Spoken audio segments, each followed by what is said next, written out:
Hello everybody, my name is Luke Mar and this is Hotla Mode, and today on Hotla Mode we are going to be talking about some of the shows that went on during Paris Fashion Week.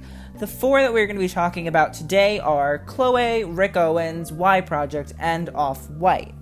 Before we get into the actual reviews, if you guys are looking for a channel that talks about fashion, the fashion industry, and luxury fashion in like the most interesting, fun, sassy, great ways, this is a channel, so you can hit the subscribe button, and you can also turn on my post notifications so you know when I post. Also, if you guys like these kinds of review videos, you can definitely hit the like button, and you can check me out on Instagram at HotlaMode for some amazing fashion meme content. Now let's get into the reviews. This video is chock full of some of the best fashion moments of this season's Paris Fashion Week. Maybe that's dramatic, but they were pretty fucking good.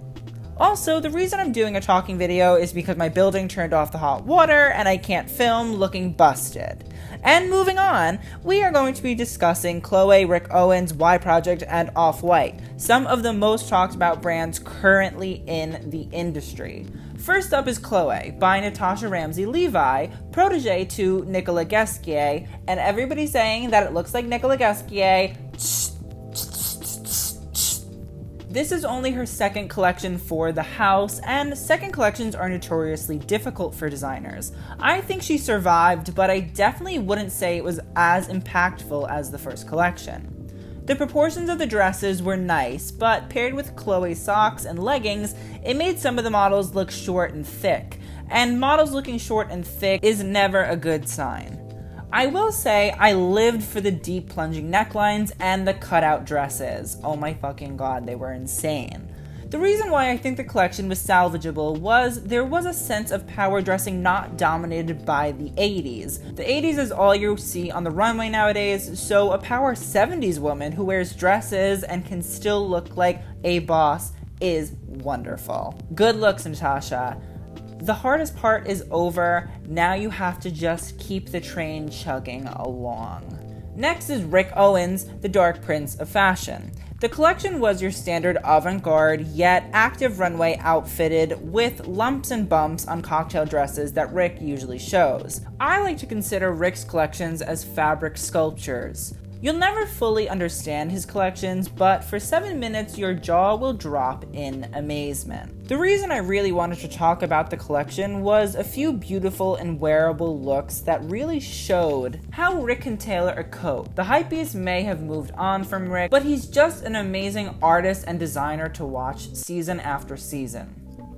Then we had Y Project, the creative inner workings of Antwerpian Glenn Martens. Often compared to contemporaries vêtements, Y Project laughs in the face of cheap irony. Glenn Martens is actually a designer, not a marketer.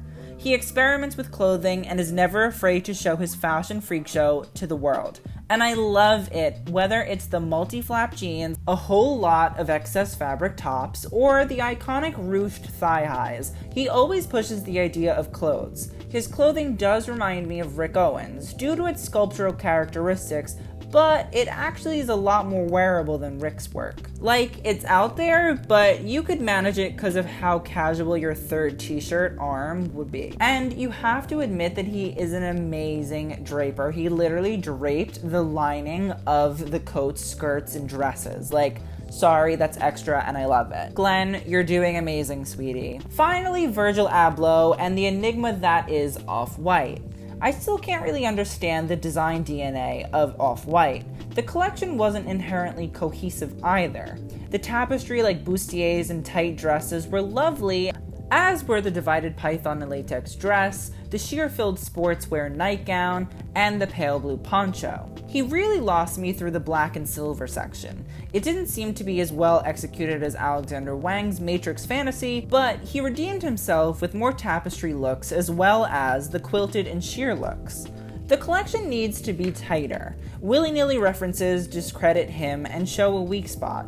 But overall, I can't fault Virgil. He's put himself on the map and has one of the only shows where the youth riot outside of it to get in. Alexander McQueen was the last person I heard that happened to. Virgil may not be a design genius like Lee, but he may be a branding genius like the world has never seen. Let me know what you guys thought of each of the collections in the comments below. I love to hear your thoughts and opinions, even when some people are shitting on my life and discrediting everything I do.